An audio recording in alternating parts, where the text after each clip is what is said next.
welcome back to the FarMore podcast.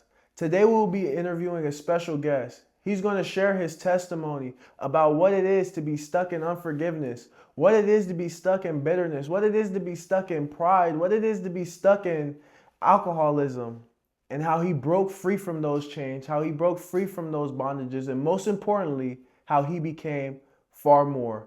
We appreciate you guys for tuning in again. Like, comment, and subscribe. Thank you. Welcome, Neil. Welcome to the podcast. Thanks, bro. Thank you for having me on. This is great. This is cool, man.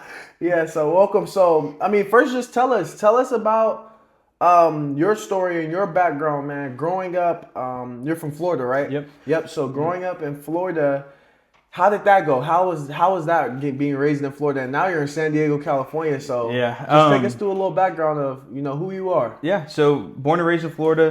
Born in 1996 to two teenage parents. My dad is from Rhode Island. My mom is like fifth generation Floridian. Growing up, we didn't have a whole lot of money, but we were outside all the time. It's free, so we didn't have to worry about any of that. But we'd go to lakes, rivers, the ocean. We'd go fishing, hunting, shooting, all that stuff all the time. And as I started getting a little bit older, my mom got a pretty good job. My dad, he got a pretty good job doing maintenance and stuff for a property management company. And so growing up, seeing my parents' hard work ethic, I was like, okay, well, I obviously I'm going to follow suit. And so my early childhood years were great. I remember them kind of like with this golden hue of just, okay, we didn't have much, but we had each other kind of thing. Yeah. And then when I was 11 years old, my mom passed away. It was a motorcycle accident. My dad was driving. They were coming back from Biketoberfest in 2007. And obviously that was pretty challenging. Like I said, mom died. Dad was in the hospital. He lost like half of his pelvic bone, broken arms, I think he broke his wrist. He was pretty banged up, but I didn't know it at the time because I wasn't a believer at the time. But God really restored him. The doctor said that he would never walk again within like 2 months. He stood at my mom's funeral, which was crazy. And then started walking after that, started his own renovations company. And then for the past, I don't know, however many years it's been since 2007, quick maths, I'm not too good at it. 19 years. Yeah. He's been killing it. He's been doing a really good job with his renovations company, but it definitely took a toll on him. And the darkness that I experienced early on was, he turned to alcohol, he turned to drugs. He was pretty physically abusive, emotionally abusive. And I just remember coming home and just never knowing who I was going to get. He was my best friend. Growing up, I was always a daddy's boy. And when my mom passed, obviously we only had each other.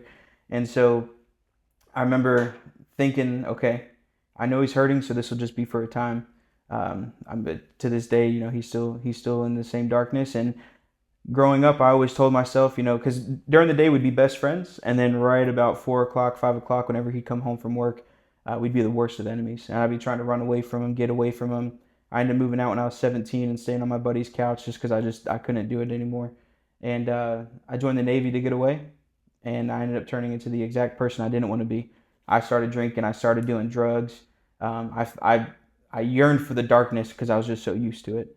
And so then when I got out of the Navy, I was just like, man, something's got to change. Something's got to change, because I realized that the darkness wasn't, in my ignorance and arrogance, I was like, okay, it's the Navy that's making me feel like this. And then as I was getting out, I was like, no, if it was from home and then it followed me to Hawaii and then it followed me to San Diego, I don't think it's the circumstances.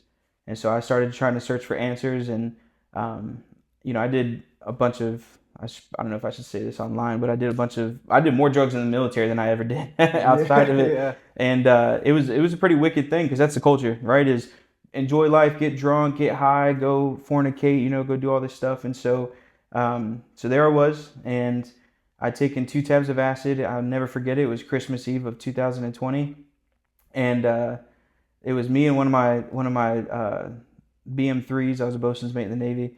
And he's my subordinate. I was a BM2. So that's already a no-no. Probably shouldn't be doing drugs with your subordinates. But I remember we took 2 tabs of acid, and that's, nothing new to me. And I had this crazy experience. It was like this trip of, like I was at my judgment, and I knew that I was guilty. Like everything that I had done, I was like, yeah, okay. I can see how I screwed up, because I didn't believe in God, but I've heard enough about him to know that I shouldn't be fornicating, right? I shouldn't be lying. I shouldn't be stealing. I shouldn't be doing all these things that I was doing. And so I felt like I was there at my judgment, and I just remember thinking to myself, like, you deserve this. Like, you did it to yourself, you know? And so I prayed. I was just like, I got no other option. This is too strong, right? I thought the world of myself because I did Taekwondo from the time I was 4 to 18. I went to the national championships and stuff for sparring. And so, you know, I thought I was a pretty tough dude, right? Yeah. Join the military, think I'm tough, Yeah. whatever. Get into fights all the time on the streets and stuff. And Yeah. which I think you've seen a taste or two of that. Still working on it. Yeah. But, you know, I just thought I was so big and bad. And it was the most humbling experience in my entire life because I realized, like, man is nothing at all, right? Like, you can't control spiritual things in the physical. It's just not possible. And so when I had that humbling moment, I just was like, God, if you're real, like, I'm sorry. You know, I asked that you'd forgive me, and immediately got sober. And when you take acid, the trip usually lasts anywhere from like 8 to 12 hours. We were in like hour 4, dude. And just boom, I immediately like just sobered up. And I was like, okay, that wasn't a bad trip. That wasn't, you know, that wasn't some anomaly or something like that. 2 tabs is kind of a lot. And so I was just like, okay, this is real, you know? 2 weeks later, my dad comes out to visit. We're doing shrooms together in freaking Big Bear because I'm a stubborn idiot and didn't learn my lesson the first time. And I remember we're sitting there in Big Bear, and I went out to the store. We'd taken the shrooms. We'd go out to the store, or I walked to the store. I got like a 30 rack in my hand, and I'm walking back, and I just feel like there's something behind me. And of course, it's, you know, probably the mix of the drugs and the alcohol, but it was like the same trip that I had left 2 weeks ago was starting to come back. Oh. And I was like, okay, you can't keep taking advantage of grace like this, man. Yeah. And so it was a long night because I was just sitting there panicking the whole time, like, God, please, you know, I know I've heard your mercy and your grace is sufficient. Like, I'm stubborn, I'm stupid, I'm sorry. Yeah. And then that was the last time I ever did any drugs. And then drinking took a while to kind of fade out of my life, but eventually it did. My now wife, we were talking at the time. She said, if you really want to get set free from alcohol, just stop buying it. And I was like, you know, that's the most simple advice anyone could ever give me. Stop putting it in your fridge. Stop making it available to you. And when she said it, it was kind of just like, yeah, but it's harder than that, right? The excuses start coming. Oh, you don't understand. I can't sleep. I can't do this, you know, whatever. And then I was like, in my head, I was just like, you know what? I think I'll try it for a little bit. And I didn't buy any alcohol for like a week. Never drank since then, man. Oh, man. But yeah, so decided to, when I got out of the Navy, I was going to go back to Florida. Ended up meeting our pastor at Five Guys in Imperial Beach. And, you know, big, tall black dude comes in with another tall, big black dude. And they walk in there and they're like, man, you know, $12 for a burger or something like that. And I was like, oh, y'all ain't from here, huh? And they're like, no, we're from Georgia. And so we just get to chatting. And he's like, yeah, you should come out to my church service. And I just remember I told him, I was like, yeah, we'll go. Yeah, I'll go, you know. I'll bring a buddy with me. And I remember when I showed up, walking through the doors, and it was just like peace and just like, I just felt like I was home. I don't know how else to describe it. I walked through the doors, and it was just like, this is the place that I need to be. I went to 2 or 3 different churches before. And then I'm not saying like, you know, sometimes you don't get that rush of emotion or feeling, right? But if God calls you to something, you'll know, you know? And so I walk in there, everybody's all super nice to me, and I'm like, what are you guys trying to get? You know, is it my money? You know, is it my time? Is it my ability to do things? And I'll never forget Pastor Danny, before he was pastor, he came up to me, he's like, hey bro, let's go get some tacos this week. And I was like, what? Like, why, dude? I don't even know you, you know? And so, and that was the beginning of the end, dude. Because then I ended up getting saved that night, started coming back to church, and I was supposed to leave for Florida in like 3 weeks. Ended up deciding I had all my stuff ready to get shipped out, decided to cancel it, went to Florida for 3 weeks, came back, didn't have a job, didn't have an apartment, didn't have anything. So the first day I flew in, I went to this apartment complex, and I did the thing online or whatever before I came, but signed my lease paperwork, ended up getting a job like a week later. And I mean, God has made a way. You know, that's what brought me here today. So man, that's a lot for the audience to kind of digest right there. That was a quick notes version too. That's a powerful testimony. One thing I want to ask is, so at what age again did your mom 11. So at 11 years old. So I kind of want to pause there because I feel like sometimes that's the turning point for people. You know, you love your mom. You grow up and you're mama bear. I know I'm a mama's boy. You know, so losing. I remember I used to like my mom wouldn't answer the phone. And I would cry like on the couch, like, "Where's mom? Where's mommy? Where's my?" I remember that vividly, you know. So that seems like it was your first real moment of adversity and first real moment of, dang, like life is real. And sometimes some grow up faster than others. So, what did that process kind of teach you, and what did you have to do to mainly overcome that process? Because I feel like sometimes as people we get stuck there. Yeah. But it seems like not only did you get over all those things, those addictions, but now you're thriving. But in that moment at 11 years old, when you lost your mother, what was kind of going through your head? What was kind of your way of getting over it or your way of coping through things? Yeah, so actually, and just to be completely transparent, and I want to be transparent with the viewers too, so that's why I'm comfortable saying this. My dad actually worked for this company called Elite Renovations and would travel all over the country. And he'd be gone for, a week, 2 weeks, whatever it was. And so it was just me and my mom. So my mom was playing, judge, jury, executioner kind of thing, right? Yeah. Um, and I actually had this huge disdain for my mom around that time because it was like when dad came home, everything was good, everything was happy because he didn't have to be the disciplinarian.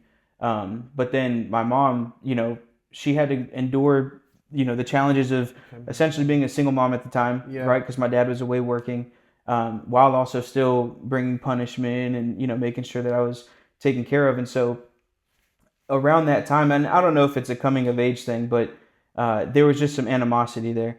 And it took me a very long time to get over that. I can deal with the fact that, like, okay, mom died, accidents happen, right? People, that's the only thing you're guaranteed in life is death. And so that wasn't hard for me to wrestle, but the feeling of guilt of like, man, I was so bitter with her. Did she die thinking that, oh, my son doesn't love me? And that haunted me for years. So it wasn't really the death part about it. It was the more so that you had bitterness towards your mom and she passed away in that moment, and then now it's just like, dang, like I can't even go back to her and be like, Mom, I love you. So I'm sorry. That moment kind of passed you up. Man, that's crazy because I feel like that's often some of us. That's often me sometimes where like I'm upset with something about somebody, but little do I know they could walk out this door today and be gone. So my parents were supposed to be gone for one night, and I was going to stay with my next door neighbor. Luckily, I did say I love you to both of them, walked out the door, went to the neighbor's house. And I mean, they had every intention of coming back, never made it back, And so that's one thing that, life lesson that I've learned is, and you can ask Mikkel, dude. Mikkel's my wife, but she hates it because when she gets mad, she shuts down. She doesn't want to talk to nobody. And I'm adamant. I'm like, no, we have got to work this out. Because if I walk through that door and get into an accident, or if you walk outside and, God forbid something falls or whatever it is, right? Yeah, I don't want this to be the last interaction. And man, I think that's powerful because you learn since a young age about holding that you learned that the moment is way bigger than right now. The destiny is way bigger than right now. The purpose is way bigger than right now because I could be upset with you right now, but I may never see you again. So you learned how to cherish these little moments, and I think that's shaping you into the man you are today. And you could hear it throughout your testimony, even with your wife now, of you saying, we're in arguments, that happens, but we're in an argument, but we're not walking out this door until we at least we may not solve it, but we're going to come to some mutual grounds of like, listen, I love you, so I think that's very powerful. And I think that's something that a lot of people, are going to learn from. Now, man, you got me stuck over here because I'm just like, dang, man, like that's so crazy, man. To go back to your first point, the thing that I did to get over the death originally, because again, I ended up finding out that my mom had died before anyone told me. I was under this pavilion watching the TV at a Vietnam memorial site that I would go volunteer at. And so we go like pick it up and do yard work and stuff. And so I'm there with my neighbor, and I remember looking at the TV because I hadn't been back for like 2 nights. And I was like, something's weird here, man. My parents don't just let me skip school. I don't have good enough grades to do that. And so I remember looking at the TV, and the TV said Biketoberfest went on without a hitch, right? Like everything's good.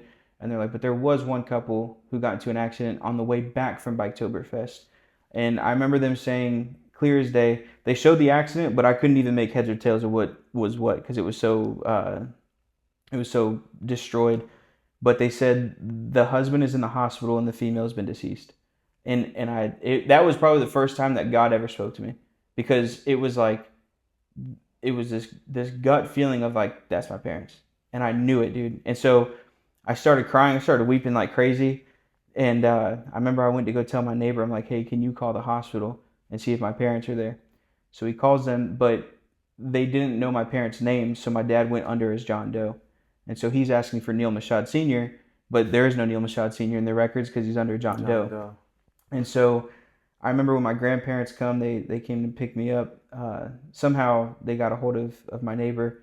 And when they came, that was like confirmation right there. I was like, okay, why else would my grandparents be coming to pick me up? And so as I'm sitting there in the car with them, we're driving back. My grandfather is one of my heroes, but he didn't say a word. He's stone cold too, man. And he was struggling. And that for me was like that 20-minute car ride was where I strategized for the rest of the next 5 years of just being like, okay, your dad is beat up.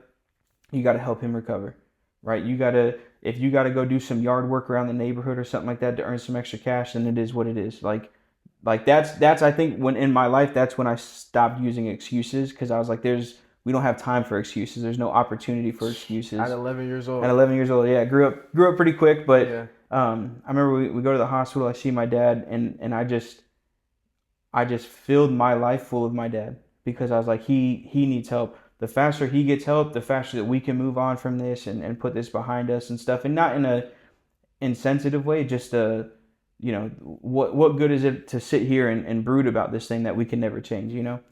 And so not realizing the detriment that would bring later of not dealing with the mourning and stuff, you know, because that all came crashing down years later. And I think that's why I gravitated towards alcohol and drugs, is because there was nothing left to distract me with, right? Like I'm out of the Navy, life is hitting, and all of a sudden I don't have a distraction that I can hold on to not think about my past. But alcohol, I could black out, right? Drugs, I could have this little trip and enjoy the moment where I'm at. It was a distraction. And I remember coming face to face with that. That was pretty terrifying. But it took me years to get over that one moment without even realizing it. And even now, like I can talk about it freely, and I actually love talking about it, because I feel like my perspective on death is a lot different than other people's. I think anyone who says they're not afraid to die is a fool. I'd be willing to. It's something that has to happen, right? And I do believe there's certain reasons that a man would lay his life down, right? As the Bible says, for his friends, there's no greater treasure or honor. But I think a lot of the times the way that I view things in life is through the lens of like, it could all be gone right now. And so walking away from arguments, telling people I love them. I don't reach out to people all that often, because I feel like the more that you interact with people, the more chance there is for conflict, which that's something I'm trying to work on right now. But I'm one of those guys who I won't text you for 6 months and then just randomly be like, love you, bro. Just as long as people know the one argument doesn't define the entire span of a friendship. You know what I'm saying? So I've taken that with me my whole life. So man, it just sounds like too that you've learned to be even though because you said with your dad, when your mom passed in the car, you're processing like, okay, how can I help my dad be better? But then it ended up being like later that you started mourning and that you started, but I feel like that's kind of like selfless too, though. That's you learning how to be selfless, because you're not thinking about Neil Michaud. You're thinking about my dad. How can my dad function? So you're learning that at a younger age too. Yeah. So I think that's important. Now you said your grandpa was kind of your hero. Kind of tell the audience a little bit about that. Yeah. So I don't want to skip over that. He's the traditional Southern man, right? He loves his rifles. He'd always take me hunting, and we'd go to Jessup, Georgia, because the deers are too small in Florida. And we'd go shooting all the time. We'd go fishing all the time. But he's the like 6'2", probably 350 guy. Oh man, things need to change around here, but can't even get out the couch kind of thing. But he loved me, man, and that's what I enjoyed about him so much is the way that I would be selfless with other people, like you said, right? My dad, how are my aunts feeling? How are these people doing? I could genuinely feel my grandfather being like, no, son, how are you doing? I don't care about what you're doing. How are you doing? And he's probably one of the few people that I do talk to regularly because, he's getting older and he don't have that much more time. But he's a wise man too. He'll say some things every now and then where I'm just like, you couldn't get that out of a book, And so his grandfather served in World War II and he was a Marine Scout sniper and he always wanted to join the Marines, but he has this issue with one of his eyes to where he never could. And so it was kind of like his golden dream for his grandkids and his kids to join the military. And so when I joined the Navy, I remember he made a fun of me for years because he's like, join the man's branch, the Marine Corps and all this stuff. But just growing up, he gave me those moments of learning to love the peace and quiet, right? Growing up in Orlando at that time, it was not nearly as developed as it is today, but we would always just be out in the woods, man. And I loved it because that seclusion, I could just think and I could just mull over things and I could strategize how to move things in the future. And he taught me all that.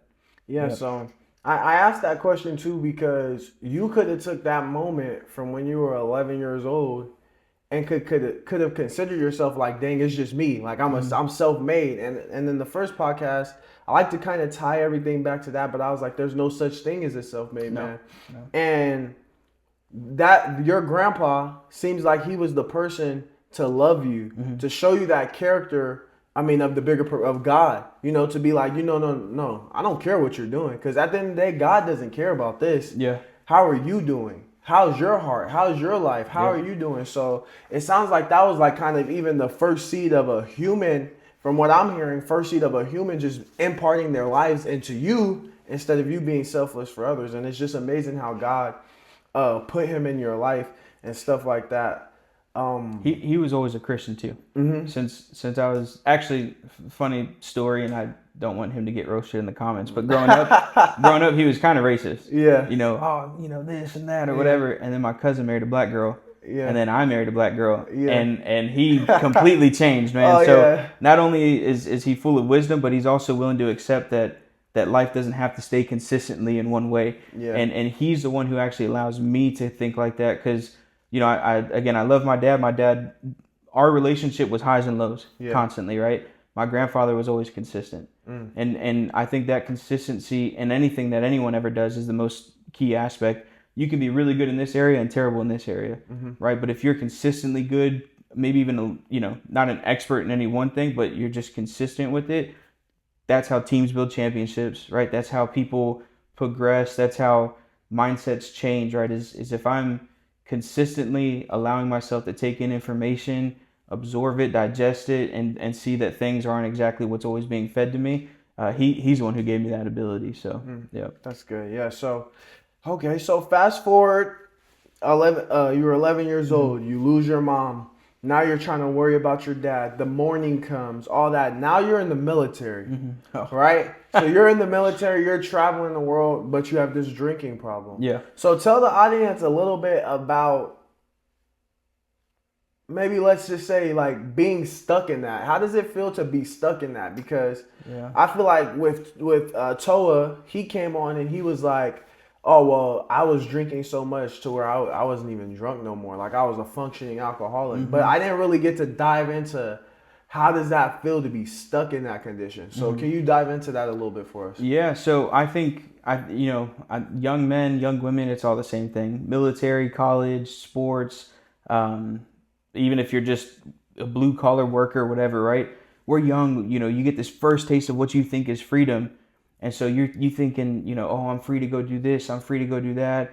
I can go sleep with whoever I want to. I can go drink as much as my heart's content, not realizing that you're actually letting somebody else put the chains on. And for me, that's what drinking was, is okay, I seen how my dad did it and it was not good, right? I saw how the rest of my family did it because my grandmother's an alcoholic as well. And I was like, well, it won't happen to me, right? That's the deception. You start drinking, you start Like for me, I'd get blacked out drunk every single night if we were in port. If we were out to sea, I'd have those little airplane bottles and take one of those every now and then. And it was almost like medicine at first, right? Because it helped me sleep and stuff. And then it was the vibe, right? Oh, let's go out. We're in a different country. And then it turned into like this sickness where it was like, I have to drink. If I don't drink, I'm not sleeping. I'm not functional. I'm going to feel like crap if I'm not, if I don't wake up and I'm still slightly buzzed or something like that. And so breaking that was, I tried so many times in my own strength, man. Honestly, like I remember being in the Navy and I woke up super late for duty one time. And duty is like, you have to be there at a certain time because your duty section is now taking the watch, right? And if we muster at 8 o'clock, I think I ended up showing up at like 10:30 and still very drunk from the night before. And I was like, bro, I'm cooked. Like I'm done. Yeah. And I got NJP'd a couple of times when I was in the military. Yeah. And I remember nothing came of it. And it was almost like this like, okay, well, if nothing happened now, then I can just continue with this. You get away with it. So it got deeper and it got deeper. And then I remember there was this one pivotal moment where I stopped for like a week. And this girl who was, she was in my department, she told me, she's like, hey, I actually liked you better when you drank. You weren't as mean and aggressive as you are when you're sober. And for me, that was like, okay, well, if I like being drunk and other people like me being drunk, then what's the point of getting sober? Drunk. Yeah, exactly. And so, Facts. but drinking came with other things, right? I'd go party to go have a good time, wake up in some chick's bed, right? Probably smoke something, probably, took something, whatever. And so it was like this culmination of drinking was the gateway, but it led to all this other stuff. Drinking was just the door to that. Yeah, that was the warm up. That's the warm up stretches right there. I just walking. Hey, said got a few layups. Yeah, exactly. Yeah. And I genuinely, dude, I don't know what the defining moment was, because for years I was like, I'm sick of this. I don't want to do this. As I'm sitting there freaking just medicating, right? Yeah, Self-medicating. So it's like you couldn't even. You're telling yourself like I'm tired of it, but you can't even like. It's a habit at this point. Yeah. Yeah, and I think we think that we're stronger than what we are because, like you say, like it just became a habit to you, and you want to stop, but you literally can't. Like that's how addiction feels. Like you want to, you need to. You need to change. You need to stop, but you can't stop. It's just a habit. So for the audience, how did you break that habit though? So, I was thinking about how methodical I wanted to be before coming on here. Because obviously I got a heads up, right? I know what I'm doing. I know where I'm going. And I don't want it to seem cheesy, and I don't want it to seem like, oh, of course that's what he would say, but it was the power of Christ. Because I tried so many years to try to break this thing in my own life. I started drinking before the Navy. It got really heavy when I got in the Navy. And then even after I gotten saved, I was still drinking. And so when me and Michaud had first started talking, I remember me and her go out to, and this is crazy, man. So so I first get saved. I always tell people I got saved on Christmas Eve, because that was like the defining moment for me. Like, okay, God is real. Yeah. You know what I mean? I should probably take this serious. And so I remember I was like, I'm not gonna drink for like 20 days or something like that. I was trying to challenge myself, but I would pray every day, and I would just say the Lord's Prayer because I didn't know how to pray at the time, right? And so I'm just like, our Father who art in heaven, and I was like, that's good enough to get me through. And so I remember I'd go to this church function, because I went to 2 different churches here in San Diego. I don't remember the names of them, but the first one I went to, the word was preached, man, but there was no fellowship. Yeah. The second one, the word was like super washed down, right? They wouldn't say, it was like all the PC stuff, right? Like, oh, God just loves everyone. You don't have to change anything. And it's like, but I've read, I'm starting here in Genesis, and that's not true, right? He requires something of the kingdom. And so, but the fellowship was great. Everybody knew each other. Everybody was friends. And so I remember I go to that service one time, and there was like this prominent family that was leaving, and I'm 19 days into this 20-day fast, if you will, right? and they're like, we'll let the guests eat first, and I was pretty much the only guest, and so I get my plate, and my buddy was with me, and I open up the cooler, and there's two coolers, and I'm thinking one is probably waters and one is probably sodas or something. I open up the cooler, and it's one of those big like Yeti coolers stacked to the brim beer, the whole thing. And so I'm sitting there, and I'll never forget this. I had this dilemma in my head of like, okay, well, if the church is doing this, then it must be okay. And I don't know why. I know, the clouds didn't part and the sun came down. But in my head, I was just like, nah, I said I'm going to do this, so I'm going to stick to it. Like, it's one more day. What's one more day, And so I didn't, and I moved on, and I never went back to that church. And not for any particular reason, not like, oh, look what they're doing. It just never happened. And so coming to that moment was pretty crazy, because I'm trying to stay away from this stuff, and it's almost like the devil is just putting it back in my face, Through anything, through a church, through a congregation, man. And so I ended up going to our church, and by this point I've come back from Florida, and I've been back for about a month or so, and this is Mikkel and I's second date. The first date, I took her to a gender reveal and didn't talk to her at all, because one of my buddies who I served with was there, and it was. I felt really bad about that. She told me about that. Yeah, stupid. I don't know how I bagged that. Dude. That's crazy. But so it's like our first official date, really, because the first one I just was an idiot. But and I thank God for Mikkel, because her grace, man. I would have never talked to me several times in the amount of time that we've known each other. But I remember I took her out to this little jazz thing. It was like this middle school group of kids were playing in Balboa Park. I don't remember the name of the restaurant, but it's nicely dim lighted, and they're playing like jazz music and stuff. It's actually pretty cool. And I asked her, I'm like, hey, do you want anything to drink? And she's like, oh no, I'm good. And I'm like, okay. So I get up, and being the gentleman that I am, I'm like, she doesn't know she's thirsty, right? Yeah. She doesn't know she's thirsty. Hey, that'll get you by. I'm telling you, she doesn't know she's thirsty or hungry. I got you. Yeah. And so I get 2 old fashions, which are, I think they're bourbon or whiskey drinks or whatever. And so I come back, and I put hers next to her, and then I put, I obviously have mine, and she's just kind of like staring at it, and she looks at me. She's like, oh, I don't drink. And I'm like, oh, okay, more for me, So I grab it, and I'm sitting there drinking, and dude, I'll never forget this. I had the most awkward feeling of my entire life, because it was just like, as soon as I started drinking hers, it was almost like, you're sitting here saying you want these bonds broken, right? You say that you're a Christian, right? You're saved by the blood of Jesus Christ. So what are you doing, right? You're in the most public space that you've ever been in. There's people sitting all around you in every direction. What about this is exemplifying Christ? And I mean, I finished a drink, because again, I'm stubborn and I'm an idiot. I finished a drink, and I didn't say to myself like, this is the last time. There was no, parade. There was no me going home and weeping and, God, I just can't handle this. It was just like, I don't want to be that kind of believer, right? I don't want to be the disciple. I don't want to be a Judas, right? We all have a little bit of Judas in us, but I'm not trying to openly rebel against Christ, Yeah. And that for me was the final moment with drinking. And it was just that conviction of like, what are you doing, man? Yeah. And I didn't know this at the time, but Mikkel told me probably about a year later after we had dated. She's like, I went home that night, and I talked to my mom and said, Mom, he offered me a drink, and he was drinking. And, Miss Daphne used to be an alcoholic and stuff. And so it runs in Mikkel's family and my family.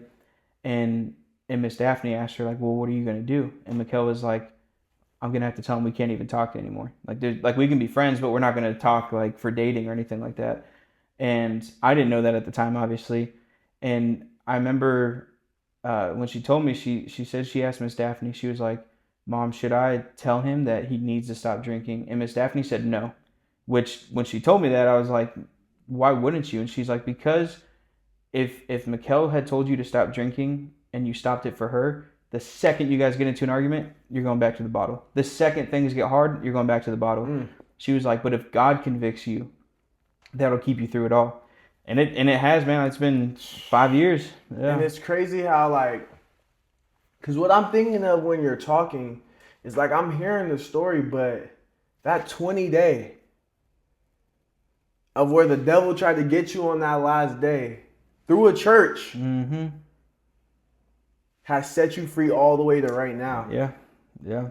20 days of just locking in and saying, you know what? I'm going to put God. And you didn't know how to pray. Because I think sometimes, often we think, oh, it's like I tell people with my testimony, it's like I started in the shower.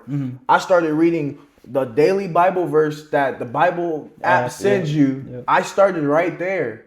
My journey with God started right there. Living in sin, living crazy, praying in the shower like, God, I need you. I need motivation. Like, it started right there. And for you, you're saying, I didn't even know how to pray. I was just saying the Lord's Prayer. That's it. That's it, man. Yeah. Our Father, who art in heaven, hallowed be thy name. I was just saying that for 20 days.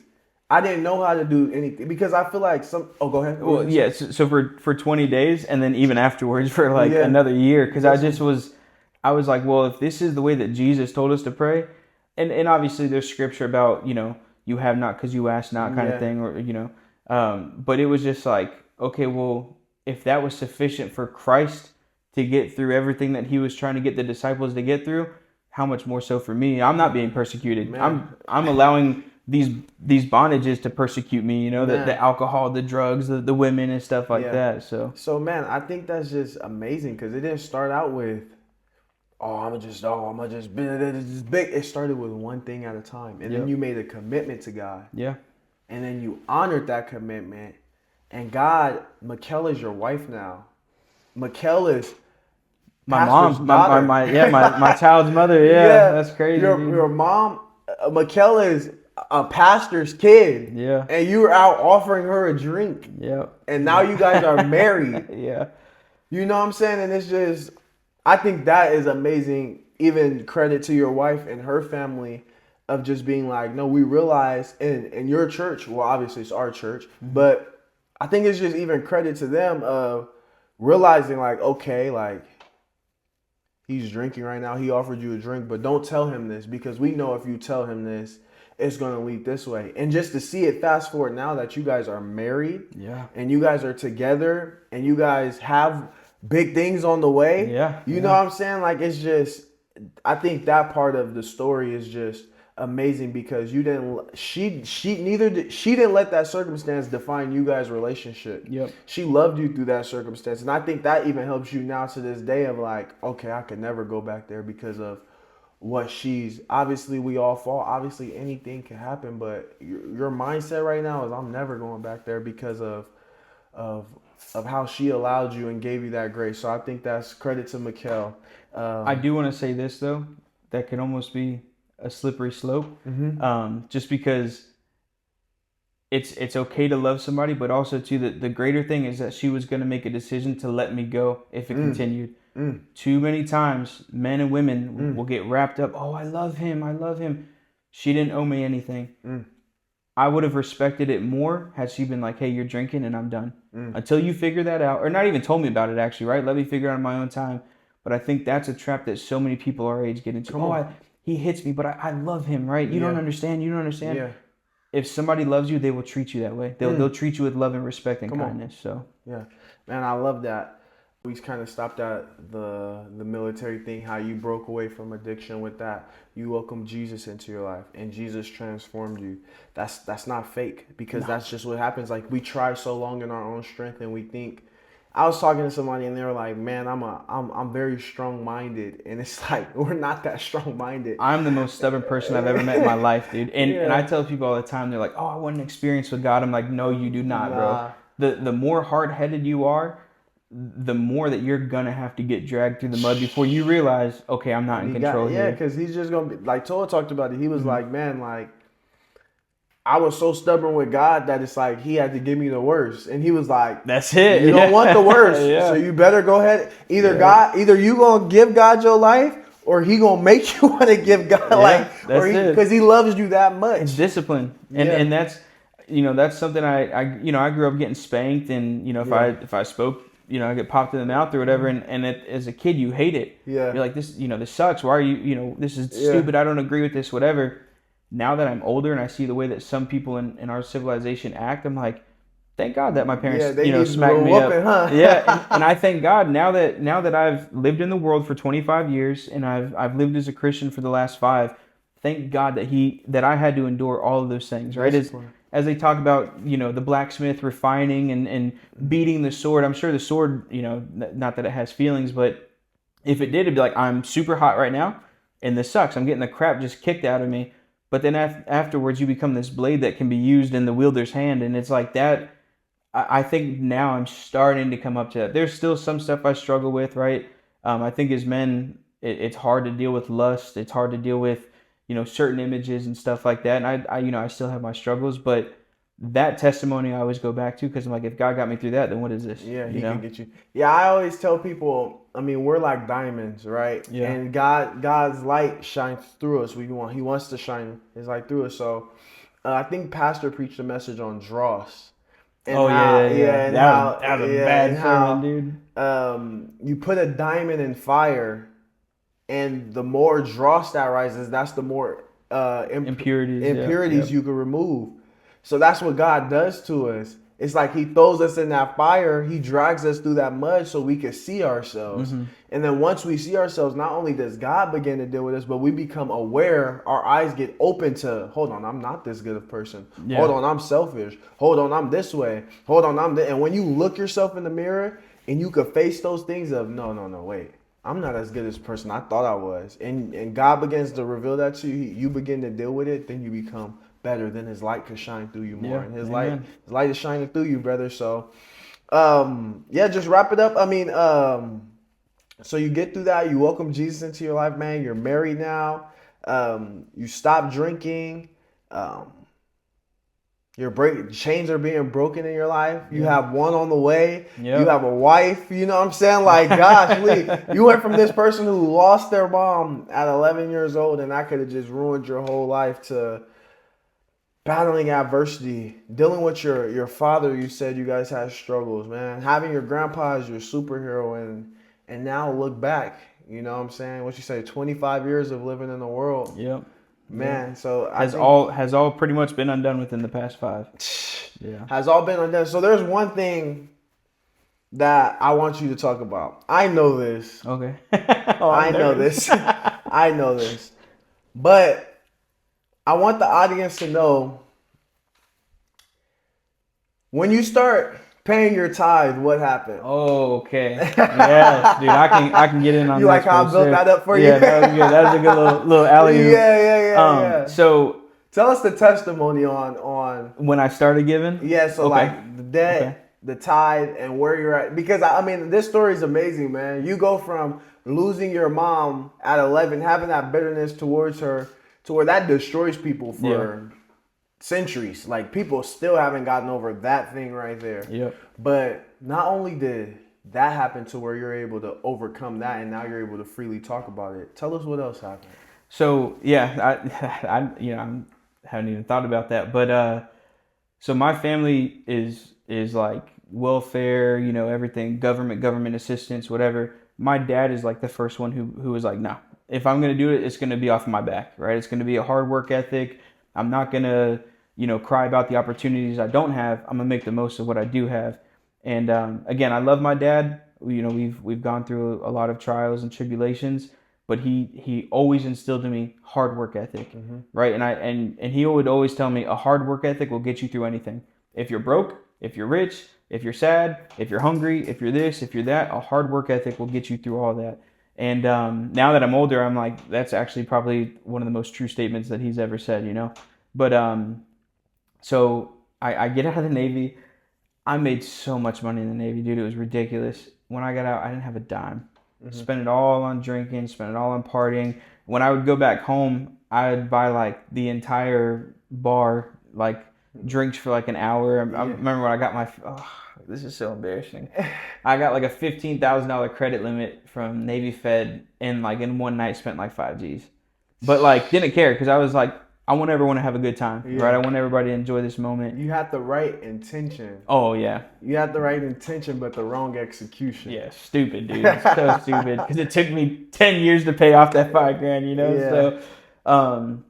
So I get out of the Navy. I'm like $50,000 in debt between loans and credit cards and, what's the quick little payday loans or whatever, like pay back in 5s or whatever. Yeah. And so for my family, my dad was always hood rich. So we, if he had a job that, he just finished that was like 15 grand, in his head, he's like, oh, I got 15 grand in the bank. Because at some point this check is going to come in. Yeah. So I'll spend all this money, put it on credit, put it on a loan or whatever. Yeah.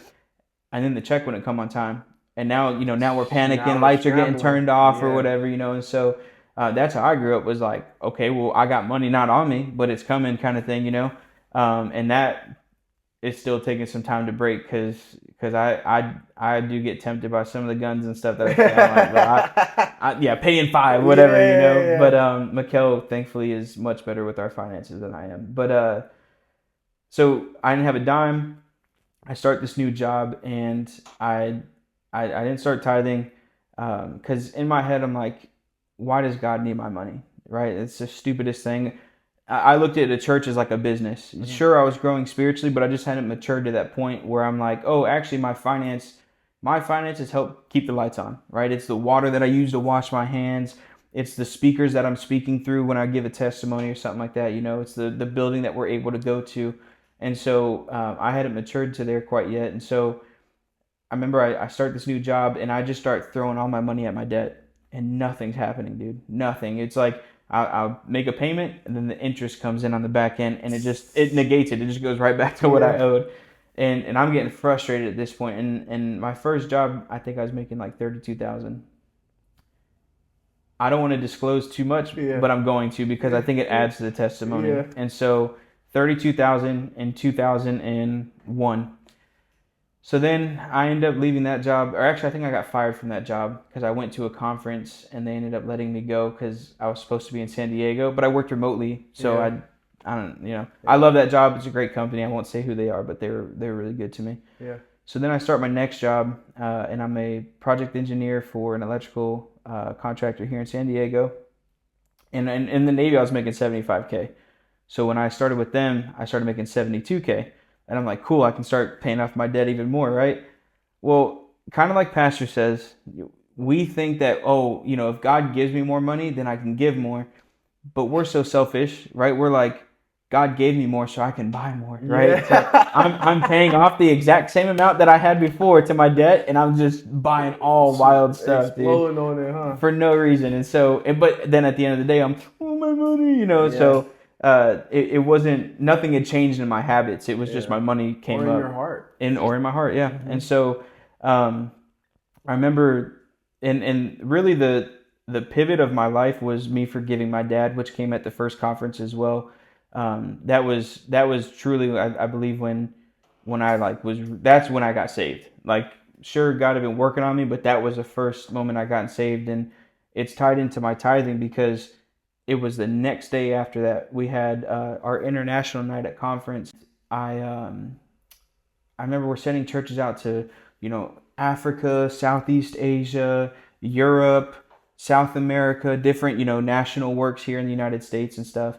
And I just remember thinking to myself, like, bro, who's paying for all this? Yeah. Right? Like, I've been to these churches. These churches are tiny, bro. Who's paying for this? And then it just hits me like that's where our offering goes to, is to send out these people so that people who are lost in darkness and sin like you were, somebody can witness to them, can preach to them so that they can be set free. Yeah. And I was like, okay. In Asia, in Africa, right? Yeah. Like, dude, and not even in the States, right? Like, I know Africa and Southeast Asia has a lot different circumstances, but life is hard anywhere. Yeah. And then that was the moment that I was just like, okay, I'm gonna start paying my tithe. Bro, I felt so stupid. I'm like, I should have done this years ago, man. Start paying my tithe, and I think more than the blessing of money was like maturity, right? Just the revelation that I was getting, completely unrelated to money, and using that and applying it in my own life to overcome certain battles. It was like once I started tithing, my spiritual journey just right out the gate. Yeah. And so as I'm maturing and stuff, I'm like, okay, well, now I'm gonna start giving an offering because I think it was Pastor Tony Chase. He came out and Pastor's like, he's got to pay for his plane ticket. He's got kids back home. He's got all this stuff, and I'm sitting here, a young single man, like, well, I got a couple hundred in the bank that I could probably give to him, and I didn't know Pastor Chase was going to be my uncle at some point. You know what I mean? Like at that time. So I ended up giving a pretty good offering. And I remember when I left church, I didn't feel bad about it. Right? If I go out and I make a big purchase, you go home and you're thinking about it. You're like, you know, but I was just like, no, I feel good. He can use that to pay his electric bill, right? A car payment, feed his family, whatever. And not that he needs it, but like it felt good to give it to somebody who's furthering the gospel. And so I ended up losing that job, and now I'm struggling because I'm like, okay, well, Mikkel and I are trying to get married, so I need something. And I think they ended up laying me off, or we're about to get married. They lay me off, and they're like, hey, unfortunately, the projects have slowed down, so we can't keep you on board. So you start paying your tithe and offering, and then you got let go from your job. Yeah, got laid off. Yeah. Okay. And they're like, because I don't remember what happened. There was something with the federal government, some contract thing or whatever, and so they're letting a lot of people go. And they're like, you know, the projects aren't coming through the way that we had anticipated, so unfortunately, we're gonna have to let you go. And they said, but you can't tell anybody this. We know that you're getting married, so we're gonna write you a severance check for, I think it was like $6,500. Yeah, and I was like, that's more than like 2 months worth of my regular pay, you know. And so I did the whole like, oh, like thank you, you know. But I left. I was like, yeah. You're like, let's go. Yeah, I'm not telling nobody about this, you know. So that was the first challenge. That was the first check that it was like, well, what are you gonna do with it? And so I'm sitting here in my head. 10% is $650. You know, that's a lot of money, man.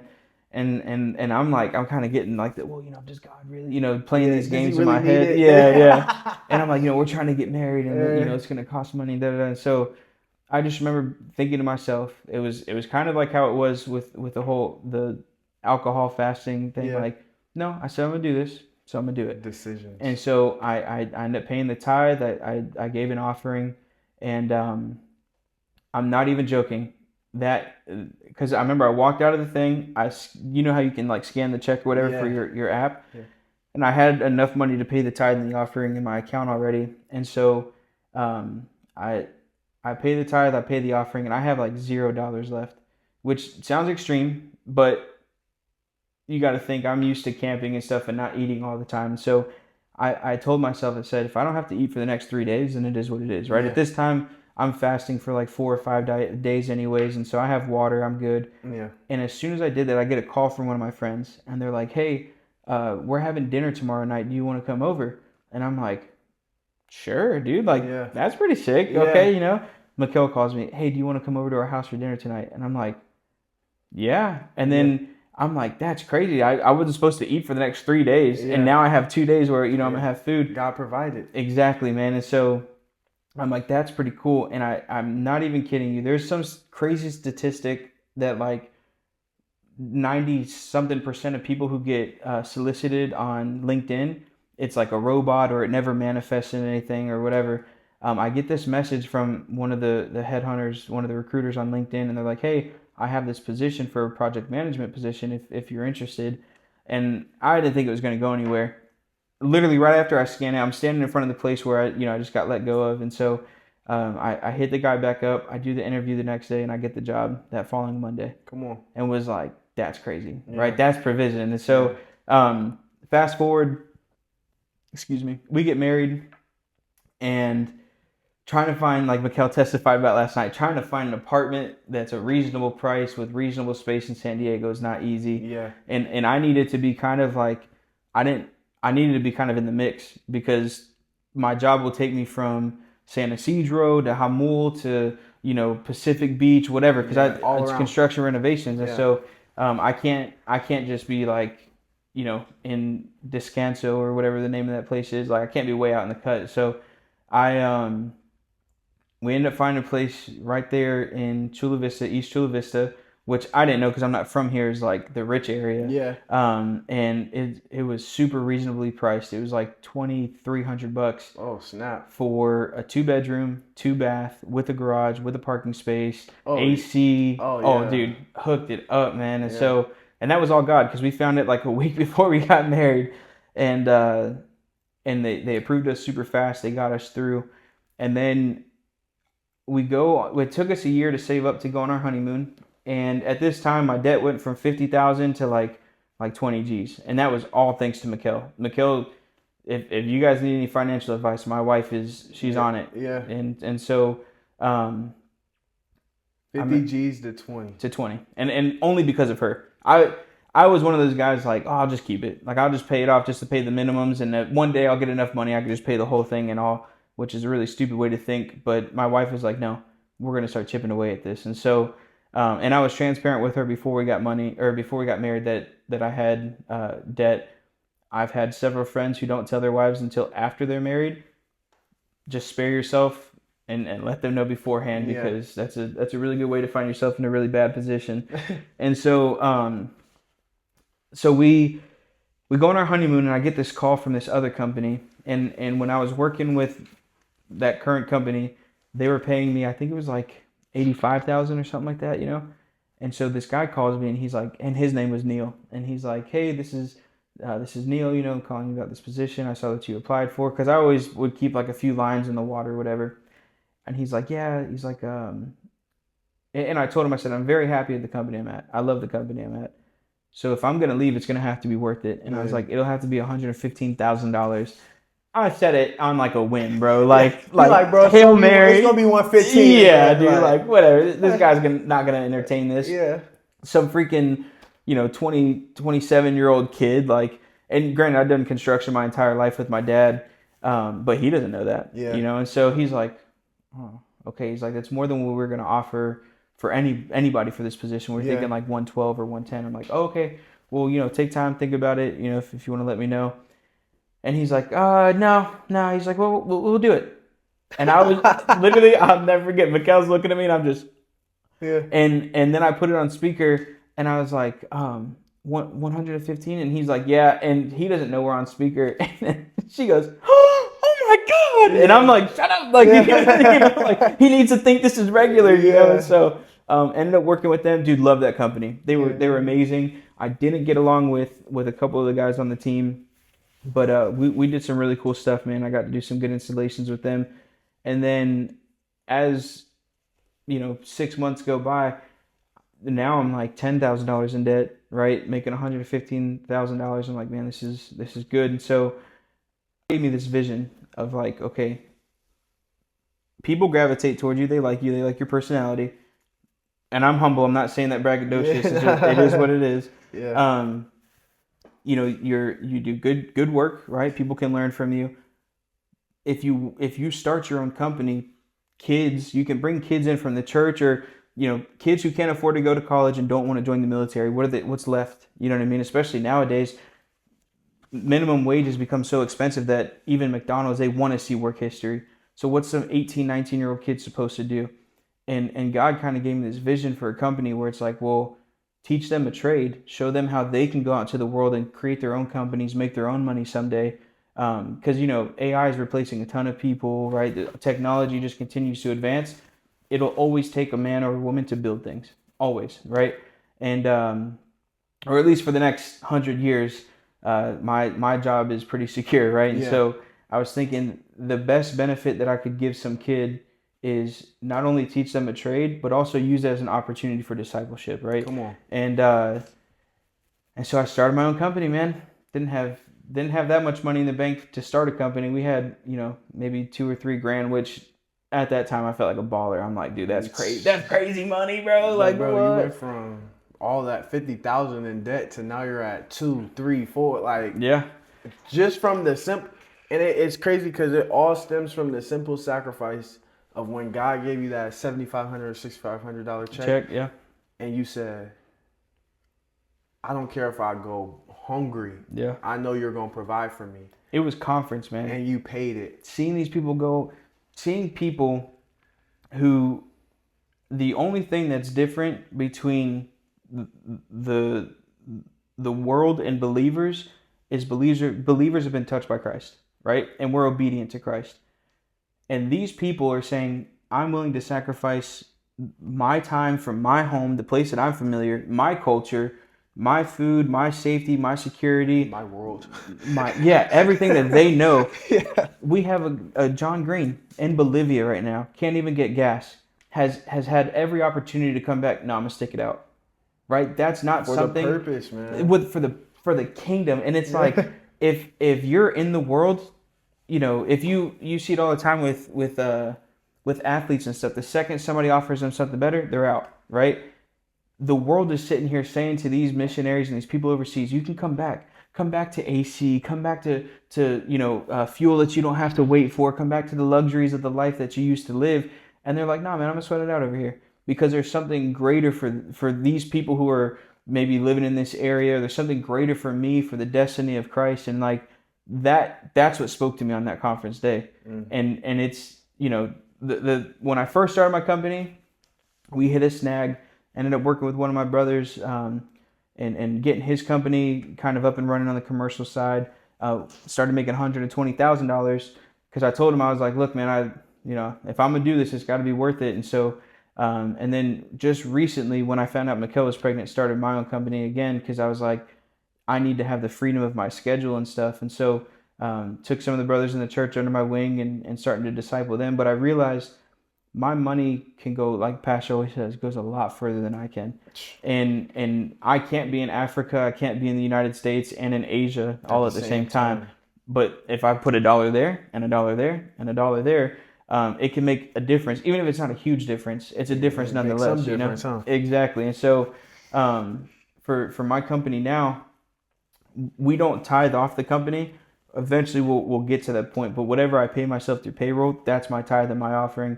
And with a kid on the way, Mikkel and I have come to the thought of like, well, should we be trying to save? How aggressively should we be trying to prep for this and stuff? And I told her, I was like, well, if we just have to cancel all of our subscriptions, right? If we have to, maybe not run the AC during the day, whatever it is, right? These little luxuries, we'll sacrifice those before we ever even talk or think about doing anything with the tithe or the offering. But I also too, I married the right one because she's like, if it's the last dollar we have, we're giving it, right? And that can sound toxic or weird to the world, but there's the revelation of how much power is behind that, right? And for the God who's provided me with everything in my entire life, the breath that I have right now, I'm not worried about money, man. Man, and it may sound weird to everybody else, but look at your life. That's it, dude. You went from That's it. being pretty much an alcoholic, being stuck on drugs, being stuck in financial poverty. Mm-hmm. Some people work their whole life and never get out of $50,000 worth of debt. Yep. They pass that off, or I don't really know how it works. Maybe you pass it off to somebody, but they never get rid of it, But the moment you start paying your tithe, all this stuff starts happening. You have a deeper revelation. God drug you through the mud. You went through the mud, so then now you're starting to give, and you went from 50,000 to 2,000. It's like, why would I? Yeah. Why would we stop here? Yeah. Like now it's time to go even bigger. Now it's time to. I want freedom. Yeah. I could start my own company. I could do this. I could bring people in to help me do this. So, I mean, although it may sound weird, the simple thing is, man, just look at your life. And I'm happy that you were able to come on today, man, and just share your testimony, share, everything that's happening. I was going to get into, so what are you doing now? But obviously the audience knows he has a business now.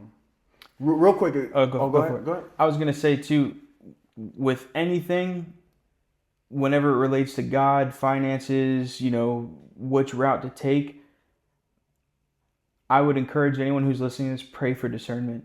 Discernment and wisdom, right? I'm not the wisest guy, so I surround myself with people who I think are incredibly wise, and I usually heed their advice because God has taken my stubbornness and used it as a tool, because I'm like, in my head, I'm like, I'll never go back to the world, right? And once my mind is made up, it's made up.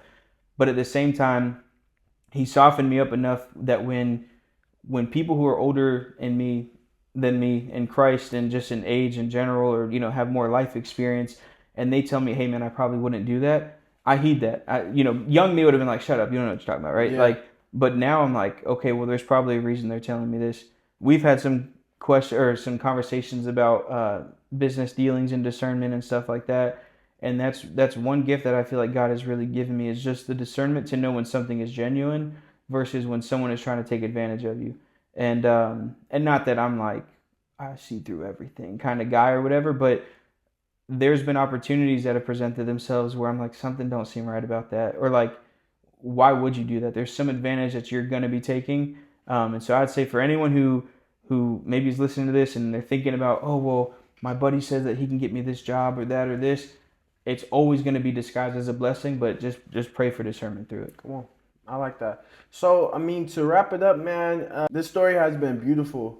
I mean, I'm learning more about, I mean, I've been knowing you for 3 years now, and I'm learning more about your story. I remember I came to you in church, and you're like, wait, so do you know my story? And I'm like, kind of. Like, I heard you testify in church, but, you know, getting a deeper learning and a deeper understanding of you is kind of amazing. But explain also, shout out your business. What's your business? What do you do? Kingdom Construction. So we're local San Diego business. I do everything. I'm self-performing. Right now it's just me and one of the young guys from our church.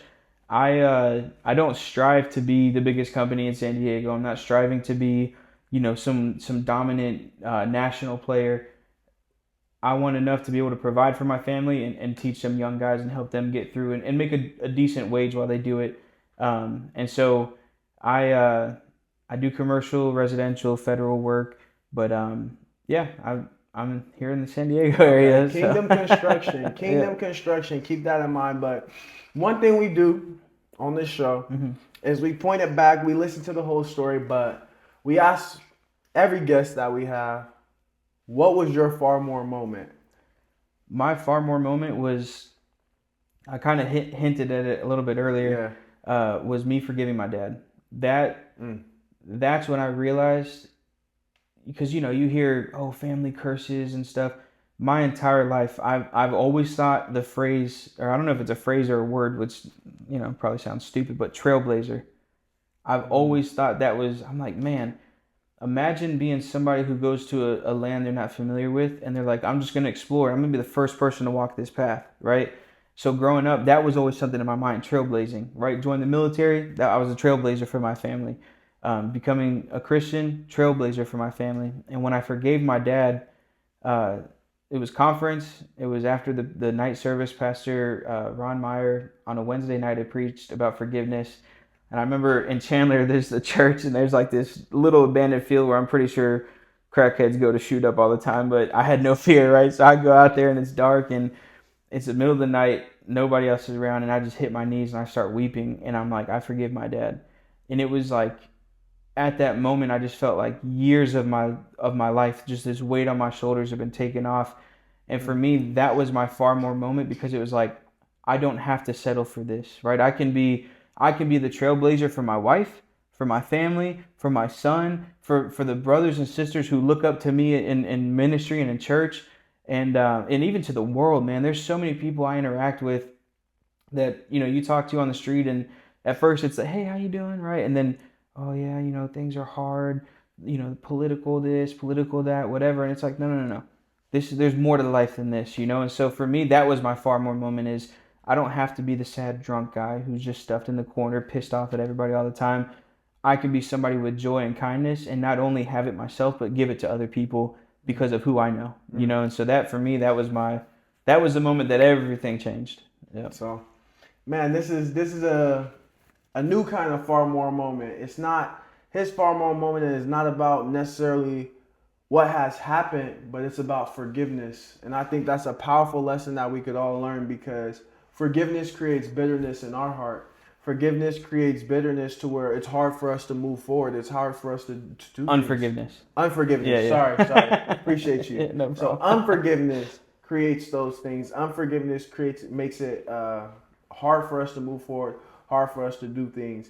And the fact that he humbled himself, because you have to humble yourself to forgive somebody. Yeah. That's what people also don't talk about. But you humbled yourself to forgive your dad, and years of weight, years of pain, years of trauma lifted like that. Yep. And it's made me appreciate the things that he did for me growing up more now on this end than I ever did before I forgave him. Like, I now don't see him. There's a sermon that I shared with Toa, man. I need to share it with you too. And it's this pastor. I don't know his name, but he talks about how and it's about fatherhood. Obviously, you know, I was watching it because I was kind of tripping out a little bit. Yeah. But he's saying how we grow up and we look to our parents as you're supposed to be the perfect example, right? But then you have this weird inflection with them because you're like, oh, you're actually a hypocrite. But when he said he had this revelation that his dad is not the main course, but he's the appetizer, right? And that's kind of how I saw my dad is, oh, my dad didn't need to be perfect. He's just the man, right? He struggles with sin the same way that I do. And he's not saved, obviously, so how much more so is he going to struggle with those things? But I realized, like, no, my father's perfect. My dad taught me a lot of good things, but my father's perfect. And so when I forgave him, it really allowed me to appreciate the work ethic he instilled in me, right? The honest traits. Like, my dad he's one of my heroes too. I put it like my dad, pastor, right underneath him, and then grandfather. Well, my wife is above them all because she holds it down. But I think, like you said, forgiveness it's a doorway to relieve yourself of bitterness, but it's also a doorway to love people for who they are and past their sin. You know. So Come on. Well, this testimony has been greater than what I've even expected. I mean, man, this is just powerful. There's so many gems that you could be able to take away from just this 30-minute talk alone. But we thank you, man. We thank you for coming and you know, spreading light. This will reach the world. You know what I'm saying? This will reach people and this will change people. And that's my prayer for this, man. So I appreciate you for coming on, man. I do just want to say one more thing. Go ahead. Me and Isaiah, we've, you know, obviously we hang out quite a bit and stuff during church, but I just want to say this for anybody who's watching, right? The main goal of the world is to try to make things as divisive as possible. You can't see, but behind the camera are two beautiful black women. I'm here with my black brother, right? Married to a black woman, who's also, I think she's Mexican and Native American. We were talking about it yesterday. The world is not as divisive as it seems, and don't let them break it up, right? Because I'm a Christian doesn't mean that I hate gay people, right? It doesn't mean that because I'm a white guy, that I grew up privileged and that I crap on everybody else. They're telling us that for a reason. I'm not trying to sound conspiracy theorist or anything, but love is always going to be greater, and love is always out there. So appreciate you, man. Once yes, again, sir. man. Thank you. Neil Michaud, it's a blessing to have him. Obviously, this man, he's amazing. So we appreciate you guys for coming. Tune in next time. We are FarMore. See you guys later. We appreciate you guys for tuning in again. Like, comment, and subscribe. Thank you.